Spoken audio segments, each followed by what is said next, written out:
Bonsoir. Comme vous le savez, votre magazine d'entrevue, c'est de suite au singulier. Évidemment, nous allons recevoir aujourd'hui une personne, notre invité, qui va nous parler de son parcours, de ses réussites, de ses projets, pourquoi pas. Bonsoir. Bonsoir, bonsoir, Madame Jing. Alors, vous êtes Monsieur Valentin Jaffari? Oui, Valentin Jaffari Kaloumé Fanga. Voilà, et vous êtes de nationalité congolaise? Yeah, bien sûr. Ok. Et vous êtes né à Kinshasa? Oui, à Kinshasa ici. Et vos parents sont encore en vie? Ma mère est morte, c'est depuis 1996. Mon père est en vie, il est là à Bandal. Le papa Edmond Jaffari, il est bien connu, nous sommes une famille connue à Bandal. Alors vous avez poursuivi vos études, vous êtes allé aux écoles primaires, à l'école primaire, vous avez fait les secondaires et en humanité, vous êtes allé à l'Athénée de la Victoire. Oui, j'ai fait la Victoire, après j'ai continué, j'ai fait un peu l'informatique aussi.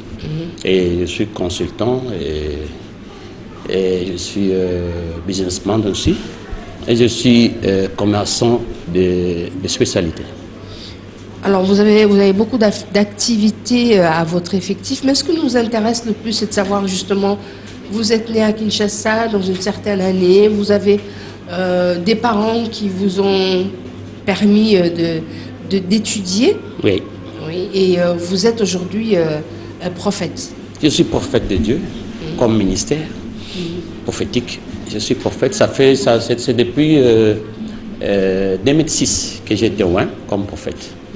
Donc alors qu'est-ce qui vous a amené justement, c'est depuis l'enfance que vous avez connu Dieu, est-ce que le fait de servir Dieu vous a apporté quelque chose? Vous avez commencé depuis longtemps? Moi j'ai commencé, en fait avant d'arriver à Bandal, j'étais d'abord à Barumbu, c'est là où je suis né. Moi je suis né à Barumbu. Les gens de Barumbu me connaissent. J'ai quitté Barumbu en 1983. C'est là où je suis, c'est vers cette année-là que je suis arrivé à Bandal. Et déjà, à partir de Barumbu, j'étais déjà servant. C'était au Serombo, à Serombo, j'étais déjà servant. Vous étiez jeune, mais alors et Lenga Mwinda aussi, à ce temps-là, on disait Lenga Mwinda. Alors vous êtes entré dans la connaissance de Dieu à quel moment? Ce sont vos parents qui vous ont appris et qui vous ont enseigné la parole de Dieu? Ma mère était une prophétesse. Elle était chez Ebalembonge, le fameux, le vieux Yelimpela. Ebalembonge, elle était prophétesse là-bas. C'est à partir de ma mère, et en voyant comment elle travaillait, même avant sa mort, elle avait déjà prophétisé sur moi, que tu seras un prophète, alors qu'à ce moment-là, j'étais musicien, un païen, comment on appelle ça, des musiciens mondains en ce moment. Alors, est-ce que c'était pas difficile donc pour vous de pouvoir travailler dans un ministère, on va dire, de servir Dieu, parce que vous avez déjà l'accord de vos parents et votre père, il ne vous a pas soutenu? Il m'a soutenu parce que mes commencements, je crois, ça doit être en 2001.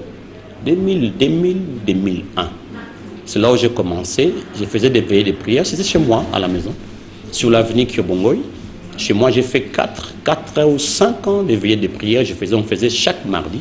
Chez nous, à la maison, je travaillais avec un ami. On était à collège avec un ami, prophète Guy Mabanza. Et on travaillait ensemble. C'était chez moi, à Kyobongoy, la maison de mes parents. Alors, au singulier, on va vous rappeler simplement que c'est un entretien qu'on fait avec vous. Donc, vous êtes obligé de beaucoup parler pour qu'on comprenne ce que vous êtes, parce qu'on voudrait découvrir votre parcours et aussi connaître votre personnalité. Aujourd'hui, on a l'opportunité de pouvoir vous avoir sur ce plateau au singulier. Vous êtes donc prophète. Vous avez eu des parents qui ont aussi servi Dieu. Ils vous ont enseigné la parole de Dieu. Aujourd'hui, vous en faites bon usage. Alors, en parlant du fait de ce don que vous avez, est-ce un don ou bien c'est quelque chose que vous avez appris? C'est un don, parce que moi je suis musicien. J'ai passé beaucoup de temps dans la musique et le commerce aussi. Et c'est à partir de ma mère, quand elle est morte en 1996, elle a posé sur moi.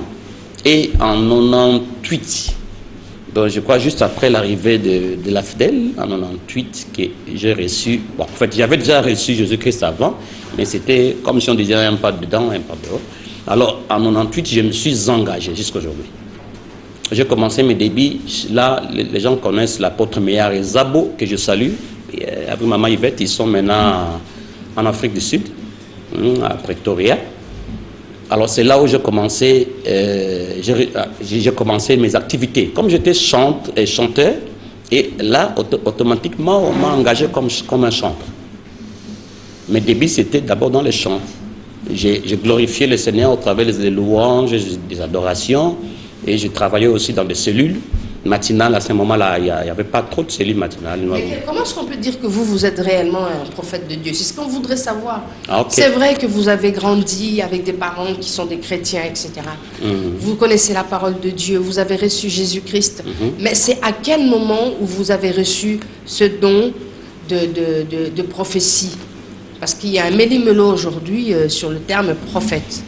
Ok, bon, d'abord, quand je veux dire recevoir un don, bon, un don c'est inné. On ne reçoit pas un don. Je ne sais pas, bon, qu'est-ce que je veux dire là-bas? Un don c'est inné. C'est-à-dire on est ce qu'on est. Je ne sais pas si vous comprenez. On est ce qu'on a, ce qu'on est. Donc ça dit que je suis né prophète. Donc déjà, dans les bas âges, vers 5-6 ans, moi je voyais des gens, si je suis avec des gens, je vois des gens. Je voyais des gens, des anges, et beaucoup de gens ne voyaient pas. Donc je suis né et grandi comme un enfant, moi je suis né comme ça et grandi comme ça. Donc je peux être, la nuit je sors, vers 20h je suis dehors. Et pendant que les gens savent que je dormais, mais moi je sors, tout en fermant mes yeux, mais je marchais. J'ai marché et j'allais, et j'avais même la facilité en fermant les yeux, donc sous le sommeil, je marche. Entre-temps, je suis en train de dormir. En dormant, je marchais. Je ne sais pas si vous comprenez cette histoire-là. Ce sont des faits qui se font, on appelle ça les enfants, banabilima. Moi, j'étais né comme ça. Et j'ai grandi comme ça. Et beaucoup de gens qui me connaissent, si je te donne un conseil et que tu me suis, sache que ta vie va changer. Avant même que je sache que je serai un prophète. Oh, j'avais déjà vous aviez 6 ans. Oui, et vous étiez appelé enfant d'esprit ou oui, je sais pas. On m'appelait comme ça parce que je sortais la nuit. C'était pas la sorcellerie? Non, il n'y a rien de la sorcellerie là-dedans. Vous dormez, vous quittez votre corps, vous êtes en train de marcher spirituellement, oui. C'est en esprit. Non, physiquement je marche, mais en esprit.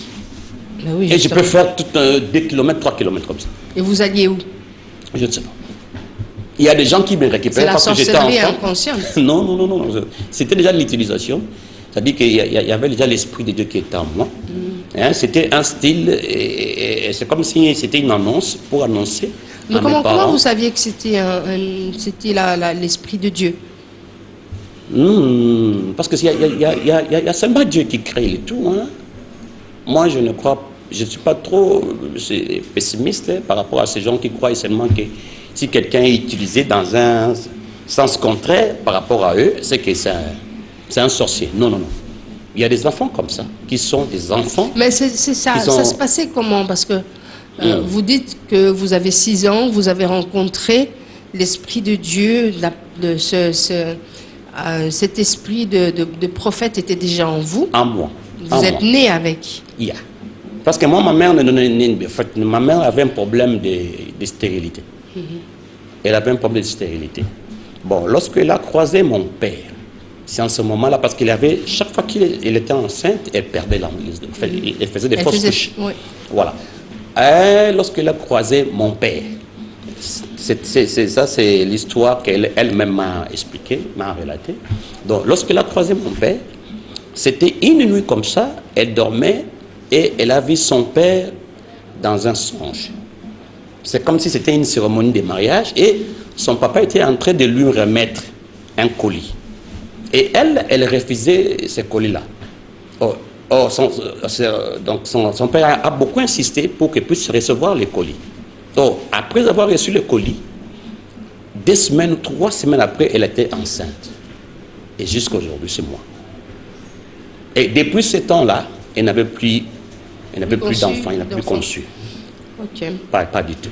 Donc, déjà à partir de là, je suis déjà un enfant qui était déjà un cadeau spirituel.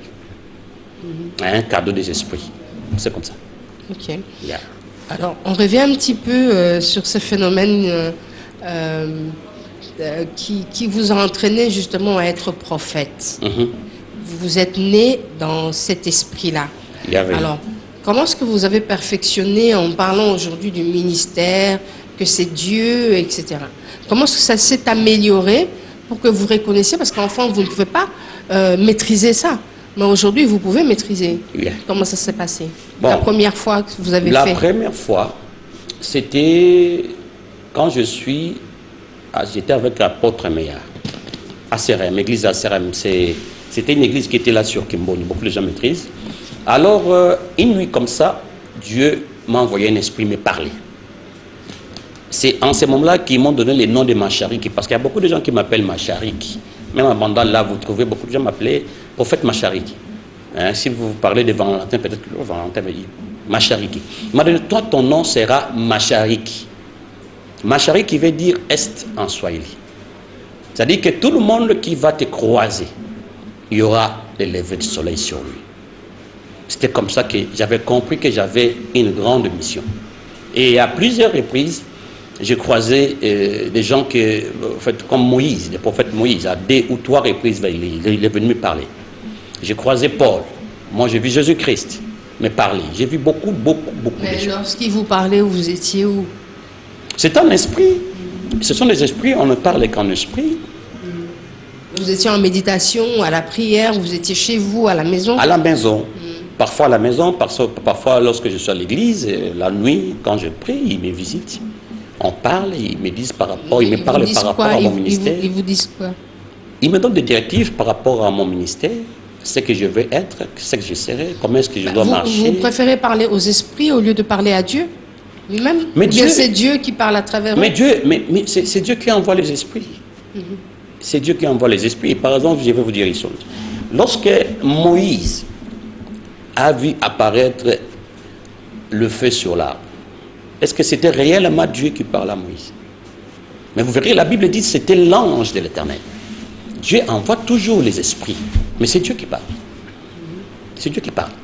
Il y a beaucoup de faits comme ça dans la Bible. Vous verrez, qui ça Paul, l'apôtre Paul, lorsqu'il allait sur la route de Patmos, c'était quoi encore? C'était la route lorsqu'il allait, il était derrière les chrétiens pour les tuer.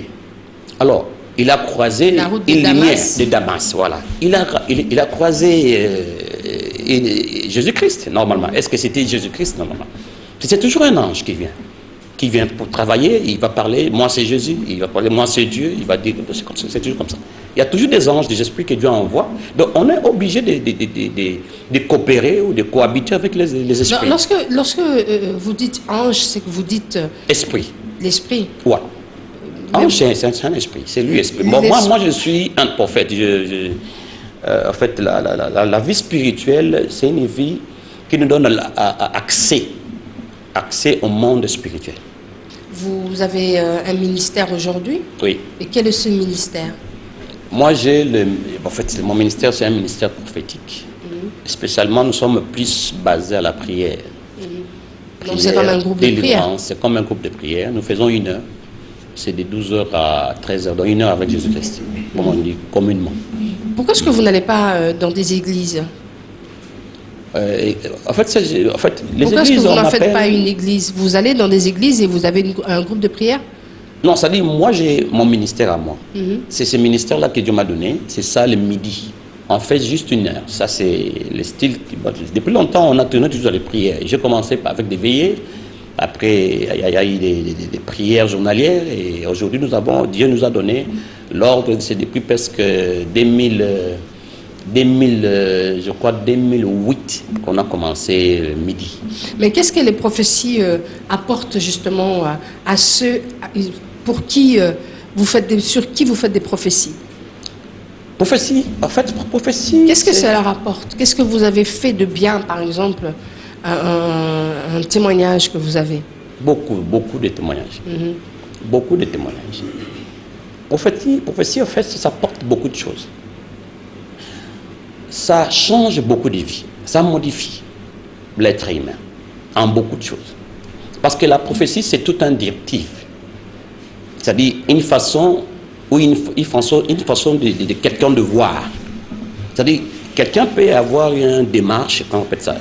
Quelqu'un peut avoir commis beaucoup d'erreurs. À un certain moment, il voit que ma vie, la façon que je suis en train de marcher, ce n'est pas trop bon. Alors, allons voir un prophète. Même dans l'ancien temps, vous verrez dans la Bible, il y avait toujours des prophètes qui étaient toujours autour de rois pour donner des directives. Même pour aller, quand il y avait guerre, déclarer une guerre ou tout ça, il y avait toujours des prophéties. C'est pour cela que la prophétie est là pour donner direction. Tu veux te marier, mais il faut avoir des directions. Tu veux travailler, tu veux voyager, c'est toujours une direction. C'est ça, c'est pour diriger quelqu'un, c'est juste ça.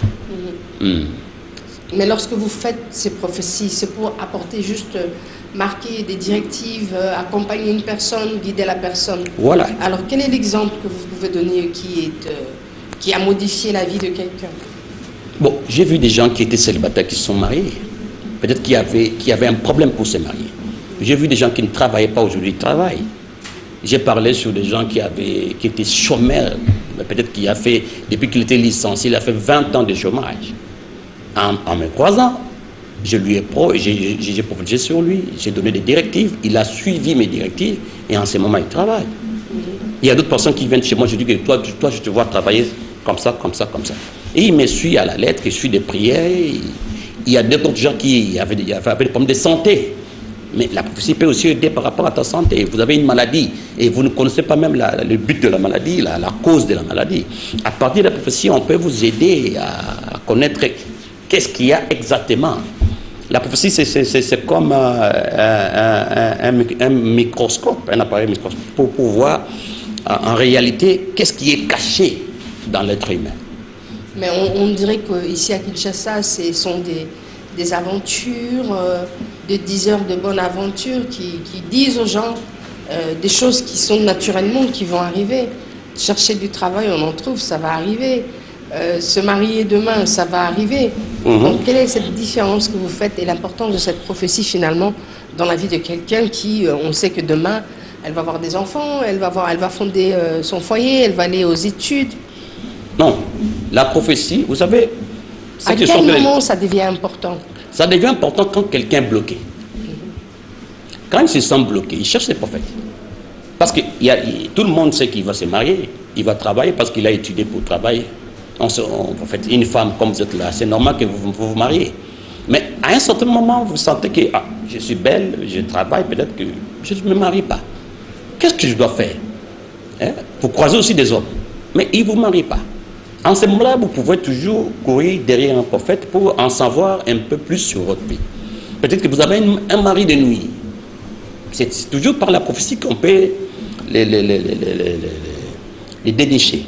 C'est toujours par la prophétie qu'on peut arriver à comprendre ce qui est caché dans quelqu'un, pour en savoir un peu plus sur sa vie, sur sa spiritualité. Mais lorsque vous rencontrez une personne, elle vous raconte sa vie, vous lui posez des questions, et puis vous faites la prophétie. Non, non, la prophétie, c'est pas seulement... Bon, vous pouvez aussi me parler sur votre vie, mais les choses que je vais vous parler, c'est ce que vous ne connaissez pas. Parce que lorsque quelqu'un vient chez moi, ça montre carrément, parce que moi je suis comme un docteur. Vous pouvez aller chez un docteur, vous dites que moi je suis malade. Il peut te poser la question, tu sais comment j'ai mal ici. Ok, il n'y a pas de problème, mais vous avez mal ici, vous connaissez que j'ai mal au dos. Mais vous n'avez pas la cause de cette maladie. Mais à partir des examens, on peut en savoir un peu plus sur la maladie. C'est ça la prophétie. Est-ce que c'est normal que les gens veulent en savoir un peu plus sur leur vie? Oui, oui. Ce n'est que normal. Mais comment? Comme je suis là par exemple, si j'ai un problème par rapport à ma santé, j'irai automatiquement voir un docteur. Donc vous considérez que vous, en tant que prophète, vous êtes docteur? Normal. Docteur spirituel. Si quelqu'un est bloqué, il a des problèmes, c'est des esprits, il vient là chez moi. Quelles sont les maladies spirituelles que vous débloquez? beaucoup de maladies. Il y a des maladies qu'on appelle psychosomatiques. Il y a des maladies qui sont incurables, que nous avons la facilité de guérir. Moi, j'ai vu des femmes, par exemple, je vais vous dire quelque chose qui est communément ici, qui bat son plein ici à Kinshasa. Par exemple, par rapport aux femmes, il y a beaucoup de femmes aujourd'hui, des fibromes, des myomes, ils ont des problèmes de règles douloureuses. La plupart du temps, ce sont les maris de nuit. Ce sont les maris de nuit. Mais il y a quelque chose, mais on peut expliquer aussi ça par rapport à un examen biologique normal. On vous explique par rapport à un docteur, un médecin qui fait un examen normal. Mais moi, quand je te vois, je sens automatiquement que ça, ce sont des signes qui accompagnent un mari de nuit. Par exemple, par un homme qui a un problème de faiblesse sexuelle et tout ça. Je vois beaucoup de gens ici, des médecins traditionnels, des tradis praticiens qui passent ici à la télé. Mais il y a des choses qui... Bon, je ne sais pas, tu peux prendre les médicaments de ces médecins-là. Mais il faut commencer par la spiritualité, parce que les premiers docteurs, c'est Dieu. Les premiers docteurs, c'est Dieu. Comme Dieu, on ne le voit pas, il nous a envoyés pour ça. Vous voyez, je peux vous donner une autre histoire. Par exemple, Jonas. Dieu l'envoie, va à Ninive, lui, il va à Tarsis. Oui, dans le bateau, il y a eu beaucoup de problèmes. Ils allaient même se noyer, le bateau. Alors ils ont vu que non, ça c'est un problème hein, qui... Il y a quelqu'un là qui a la poisse. Ouais. Voilà. Alors, qu'est-ce qu'on va faire? Ils ont dit, donc, tout le monde doit prier son Dieu. Vous voyez, tu as prié son Dieu, mais étonnant, le capitaine a été étonné en trouvant que sa Jonas était là, il ne priait pas. Mais pourquoi toi tu ne pries pas pendant que tout le monde... Parce que non, le problème c'est moi. Je n'ai même pas prié. Vous voyez? Oh, le problème qui allait tuer tout le monde, c'était juste Jonas. Prenez-moi, jetez-moi dans l'eau et c'est fini. Vous voyez? C'est-à-dire que c'est ça la prophétie. C'est ça la prophétie. C'est-à-dire qu'il pouvait avoir un problème dans la vie. Jonas, c'était le problème de Jonas, c'était le Ninive, lui il est parti au Tarsis. Donc lui il ne voulait pas aller là-bas, là où Dieu lui a demandé d'aller. C'est ça le problème. C'est ça le problème. Donc lui, au moins il connaissait son problème. Hein? Parce que, par exemple, tu veux te marier. Il y a un homme qui est venu. C'est là que normal vous venez voir un médecin, hein, qui est un médecin comme nous, là, les prophètes. On peut voir s'ils pouvaient faire route ensemble. Il y a des filles comme ça, des enfants de Dieu comme ça que moi, personnellement, j'ai interdit. Il ne faut pas aller avec celui-là.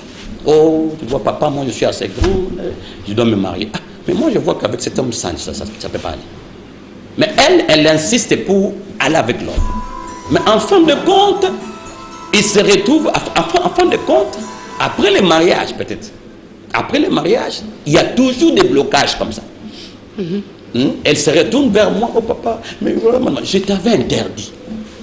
Vous voyez, je t'avais interdit, il ne faut pas aller avec cet homme-là. Parce que j'avais déjà vu que là-bas, ça ne peut pas aller. Parce que même la Bible est claire. Hein, des esprits, des personnes qui ne s'entendent pas, ne peuvent pas marcher ensemble. S'entendre, ce n'est pas seulement physiquement. S'entendre, c'est aussi spirituellement. Comme la Bible dit, la prophétie édifie. Ça peut édifier en beaucoup de choses. Ça corrige même la prophétie. Ça bénit aussi. Ça porte la bénédiction, ça porte l'élévation. La prophétie peut porter beaucoup de choses. Les prophètes que vous êtes, vous pouvez développer un pays? Est-ce que vos prophéties peuvent faire du bien à une nation? Est-ce qu'il y a des choses que les prophètes peuvent améliorer dans sa connaissance pour le bien-être d'une population, d'une nation, d'un pays? Bon. Par exemple, je parlais de la RDC. Par exemple, la RDC, je vais vous dire quelque chose. Aujourd'hui, nous sommes les 24. Ça, c'est un grand jour pour nous parce que je vis deux personnes, des enfants d'un même pays. C'est pour la première fois ici en RDC qu'on voit deux présidents se faire passer les relais. Ce sont des choses qui ne se font pas ici. Mais ce sont des choses qui sont prophétiques. Je reprends parce que c'est un président qui a donné son... Non, passer relais, c'est-à-dire voilà. Passation de pouvoir démocratique. Okay. C'est ça, je parle de relais. Voilà. Alors, ça dit quoi? Ça dit, même ici dans notre pays, pour pour que nous avancions, les pays doivent consulter aussi les prophètes. C'est pas ça. J'ai vu, je ne sais pas si c'est vrai, c'est que j'ai suivi ça là, au Facebook. On a publié, c'est un pasteur galtanéen qui est venu ici. C'est lui qui avait parlé, il a prophétisé sur le nouveau président. Notre papa Tshisekedi. Il vient du Ghana. Il lui a dit depuis 2015, par exemple, qu'il sera président. Aujourd'hui, il est président. La prophétie aide quelqu'un. Là où peut-être que tu pourrais te fatiguer, hein, tu pourrais perdre une force, la prophétie t'encourage, te donne la force d'avancer ensemble. Donc ça peut donner une force, ça donne une force, l'encouragement. Par exemple, ici, Kimbangu a beaucoup prophétisé. Beaucoup prophétisé. Beaucoup de gens négligent Kimbangu. Tout ce qui se passe ici, Kimbangu l'a prophétisé, l'a dit. C'est depuis 2021 qu'il a parlé de ça. Mais il y a un méli-mélo de toutes ces prophéties autour de la République démocratique du Congo. Nous voyons cela dans les médias sociaux, les réseaux sociaux, où on balance ainsi des prophéties sur la RDC. Il y en a même qui parlent d'une carte du pays qui serait apparue dans un temple, dans une mosquée, non pas une mosquée, mais dans un temple judaïque. Donc, bon, tout ça, les problèmes des Congolais, c'est quoi? Les Congolais, nous avons un problème... est-ce que tout est spirituel, là, finalement? Tout doit être spirituel. Tout est spirituel. Parce que celui qui a créé, c'est un esprit. Lui-même, il a dit que moi, je suis... Dieu est esprit, Jean dit ça. Que c'est que la donne en esprit. Ça veut dire que Dieu est esprit. Ça veut dire que même sa créature, nous sommes des esprits. Même en vous là, il y a toujours un esprit dedans. Hein? Vous verrez même dans Genèse 1, 26, il a dit créons l'homme à notre image. C'était la première création là, c'était spirituel. Et vous verrez que pour créer maintenant l'homme là physiquement, il faut aller dans Genèse 2, verset 7 ou verset 8, là où il a pris la poussière, c'est de la poussière, il tira l'homme. Vous voyez? Mais dans Genèse 1, 26, il a créé l'homme à son image. Il l'a déjà créé, mais c'était spirituel. Mais dans Genèse 2, verset 7 ou 8, là, il a pris de la poussière, la Bible, il forma l'homme. Et pour former vous, la femme, ou Ève, là, hein, qu'est-ce qu'il a fait? Il a pris la corde de l'homme. Vous voyez? Donc ça dit que Dieu est esprit. Toute sa création est spirituelle. Il n'y a rien de ce qui n'est pas spirituel. L'importance de la prophétie dans un pays, ça viendrait à quoi? Parce qu'on vous dit qu'il y a quand même des milliers de prophéties autour de la République démocratique du Congo. Personne ne revendique une prophétie qui s'est déjà accomplie. On suppose que ça a été dit par telle personne, tel prophète, tel pasteur, mais ça n'a jamais été réellement apprécié, peut-être pas à sa juste valeur. Bon, le problème c'est quoi? Le problème c'est d'abord il faut donner aussi bon, ça c'est un problème politique. Même nous, comme nous sommes là les prophètes, nous avons droit à être sécurisés. Hein? Sécurisés. Nous avons droit aussi à être subventionnés. Parce qu'on doit quand même nous donner une certaine subvention pour faire avancer les ministères que nous avons. Là, les ministères prophétiques, c'est un grand ministère. C'est un ministère de base. Des bases. Parce que même auparavant, vous voyez que Dieu a commencé avec les prophètes. Il y a eu des prophètes, il y a Moïse, tout ça, ce sont des prophètes. Même pour faire l'Israël, pour que l'Israël soit ce qui est, c'est à partir des prophètes Moïse. Il y a eu la loi, c'est à partir de Moïse. C'est-à-dire que les prophètes, nous sommes là pour aider. Les prophètes, nous sommes là pour faire avancer. Les prophètes, nous sommes là pour donner même à un pays un sens. Même là où aujourd'hui il y a eu investiture du président Félix. Mais il a besoin de la prophétie lui aussi. Il a besoin des hommes de Dieu. J'ai vu plusieurs photos sur Facebook là où il a été, il priait. Bon, d'abord c'est un chrétien, il prie chez notre papa Roland Dallot. Ça dit qu'il vient de là. C'est-à-dire là où déjà il venait, il y a eu des prophéties sur lui. C'est à base de ces prophéties-là qu'il a pu continuer son combat. Hein? Même Gédéon, Dieu lui a parlé. Moi, personnellement, j'ai parlé beaucoup des choses. En Afrique du Sud, j'ai parlé. J'étais en Thaïlande, j'ai parlé. Là où je passais, j'ai beaucoup parlé. Par exemple, je veux dire quelque chose. Il y a eu la femme qui est... Bon, parce que c'est difficile, parce que les gens qui me connaissent, il y a une dame qui était sortie Premier ministre thaïlandais. C'était une dame comme ça, j'ai oublié son nom. Moi, j'ai vu ça, 3 enfants. Il y a mon ami qui est mon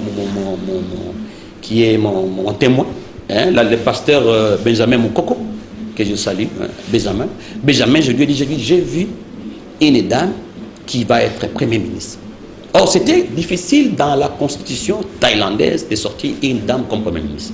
Mais moi, je l'ai vu, avec sa taille, sa figure et tout. Mais 3 ans après, elle était devenue Premier ministre.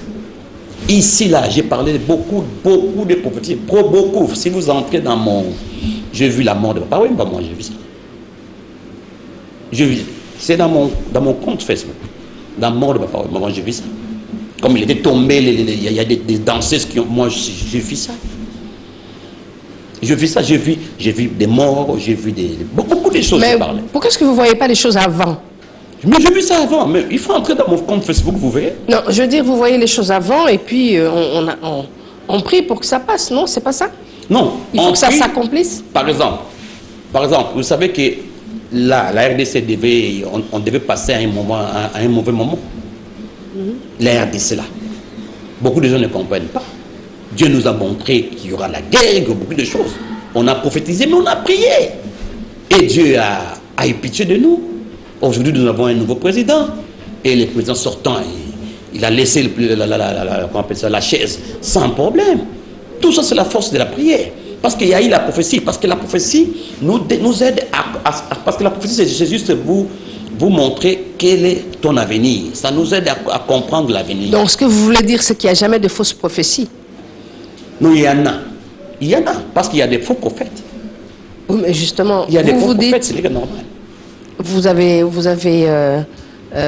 eu la prophétie sur la mort d'un artiste et ça s'est produit. Beaucoup. Moi, j'ai parlé beaucoup. Si vous venez chez moi là-bas, la mort de Sœur Marie Missam, j'ai vu ça.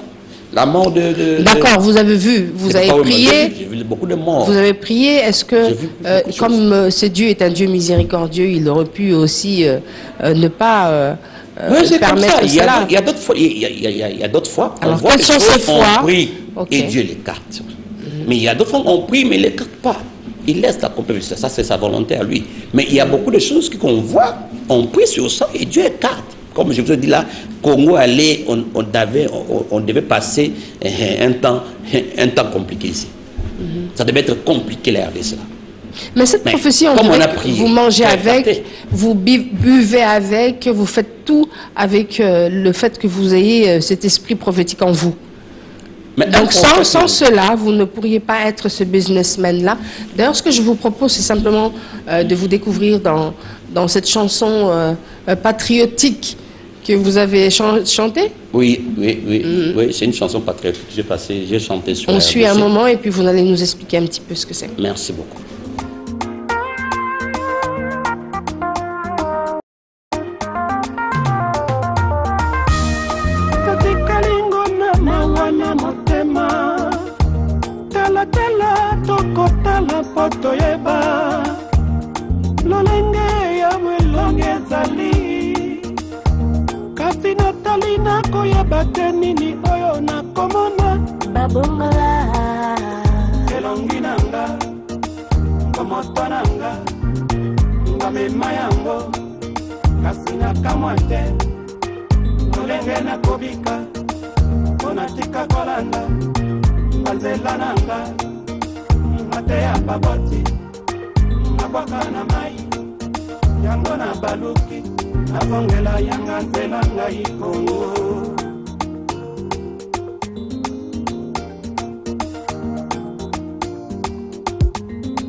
Yana bakoko bandoki ya mindele nde basantue soki balobi santu yo wane swala na biso kasi meka santu kimbangu wana ekomi abomination nzoka kimbangu na yano ya mituna na yo kongola babongola elongi nanga On vient de découvrir ce clip.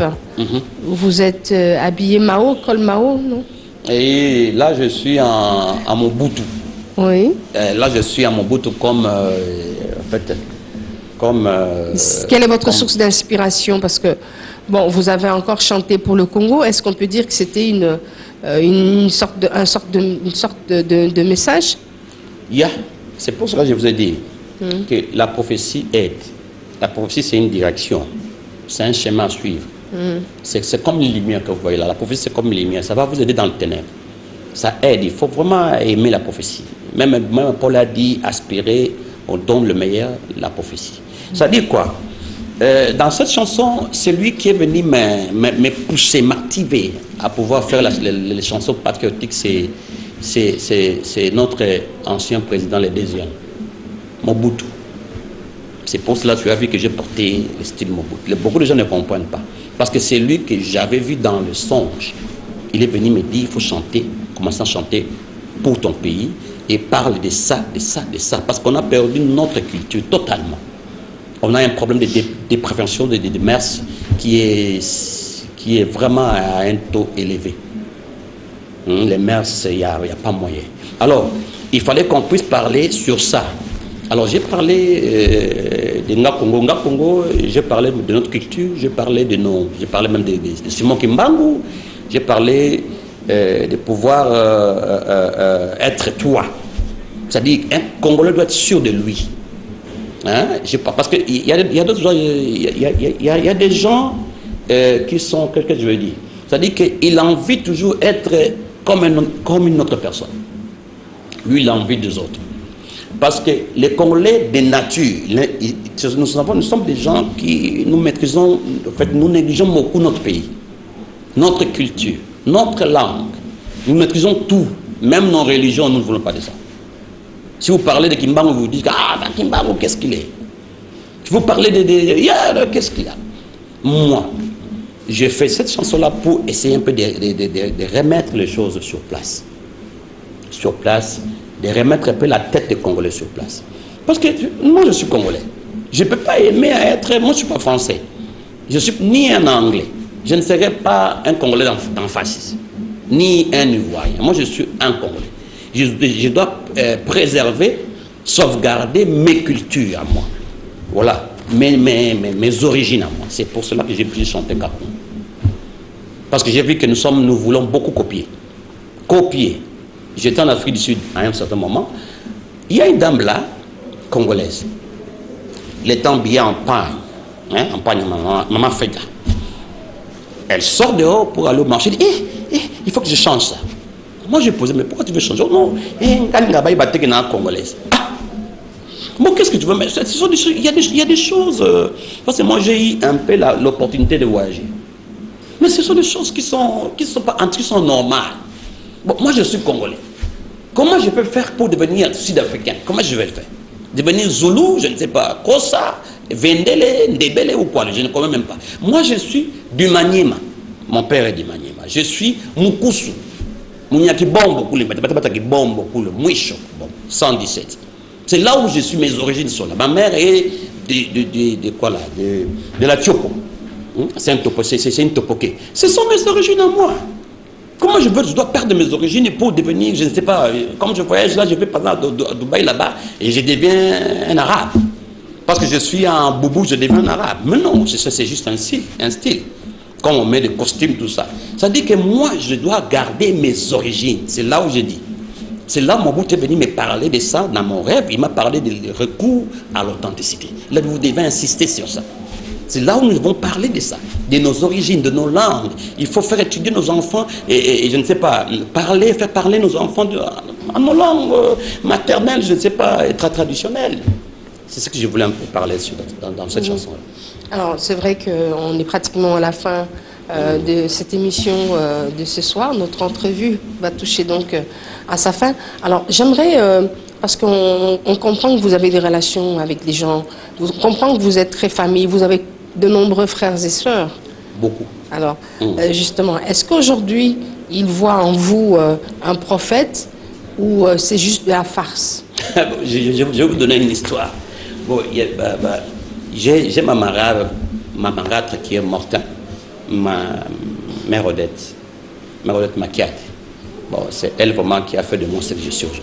Paix à son âme. Paix à son âme, là, oui. Il y avait 3 jours de guerre, en fait 3 jours de troubles à Kinshasa. C'est moi qui ai vu ça. On avait encore veillé chez moi à la maison. Mon père, s'il est là, il me voit, il comprend ce que je suis en train de dire. J'ai prophétisé moi. J'ai dit, j'ai vu 3 jours. 3 jours, il y aura trouble ici à Kinshasa. Il faut mettre un peu des histoires dans la maison, tout ça. Vous savez quoi? Les matins, demain matin, parce que c'était dans la veillée, les matins, maman sort. Non, mais vous, les prophéties, c'est toujours dans le mauvais sens, tout ça, mais c'est quoi ça? Il n'y a pas de bonnes prophéties. Ah, c'était le mardi, donc le mercredi, le matin. Vous, les prophéties, il n'y aura rien. Je me suis tué, pardon. Alors, c'était le vendredi, ça commençait à 12h. C'était entre les gens de Bemba et les gens du président sortant. Bemba et les gens de Kabila. Voilà. Les vendredis à 12h. Tellement que ça pétait, je vous dis, notre maman est allée se retrouver sous les lits. Bon, j'ai beaucoup de témoignages par rapport à la prophétie. Peut-être que depuis lors, on commence à vous croire ou on vous croyait peut-être pas trop? Mais j'ai parlé de beaucoup de choses qu'ils ont vu ça. Je vais vous dire, par exemple, il y avait la mort, un ami il peut témoigner parce qu'il n'est pas avec moi ici. Il est dans une de grandes radios ici. Une fois, j'ai prophétisé sur le Facebook, pardon. J'ai parlé sur la mort d'un grand homme ici. C'était un grand homme, j'ai vu ça. J'ai vu la mort d'un grand homme comme ça. 10 jours après, c'était M. Katoma Mwangi. Cet ami-là ne croyait pas en moi. Il m'a dit, depuis ces jours-là, je crois que vous êtes un prophète. Peut-être que les gens qui ne me connaissent pas, mais les gens qui sont avec moi, qui vivent avec moi, ils savent ce que je suis. D'accord. La parole de Dieu, elle est gratuite. Alors vous, les prophéties, c'est gratuit? C'est toujours gratuit. C'est toujours gratuit, même si la Bible dit qu'on ne veut pas faire un prophète main vide. Bon, ça c'est vous, mais moi, je ne vends pas la prophétie. C'est vraiment gratuit. Tout le monde qui veut me voir, il a besoin de moi, il a qu'à prendre mon numéro, il m'appelle, on va parler. Donnez votre numéro, vous en profitez? Ouais, mon numéro c'est 082 36 56 713. 082 36 56 713. À tout moment, je suis là. Voilà, merci. On est arrivé justement à la fin de notre entrevue d'aujourd'hui. Alors, nous allons nous quitter sans vous rappeler que nous étions ce soir avec le prophète Jafari Valentin et qu'aujourd'hui, il nous a dévoilé une facette de lui en tant que prophète et de la manière dont... Je voulais ajouter une fois là, quelque chose que j'avais oublié. Nous préparons un festival chrétien. C'est un festival qui sera la première, parce qu'il y a beaucoup de gens qui s'étonnent au festival chrétien. Nous sommes des chrétiens, on doit quand même innover aussi. Il y a un festival que nous sommes en train de préparer, c'est vers la fin du mois de février. J'ai besoin des gens qui m'appellent pour qu'on puisse être ensemble. Voilà. Donc c'est un appel de soutien. Voilà, c'est ça. Voilà, nous sommes arrivés à la fin donc. On vous remercie d'avoir accepté notre invitation dans cette entrevue. Nous avons reçu le prophète ici présent qui nous a dévoilé juste une phase, une petite partie de sa personne et dans son parcours, sa rencontre avec Dieu et ce qu'il est aujourd'hui depuis sa naissance. Il est prophète, il a l'Esprit de Dieu qui l'accompagne dans tout ce qu'il fait. Vous avez compris, pour lui donc c'est important de pouvoir vivre avec les prophéties. Vous qui dites que non, les prophéties n'existent pas, cela ne sert à rien. Vous avez un autre son de cloche. Merci d'avoir été des nôtres et nous allons nous retrouver certainement très bientôt. Bonsoir.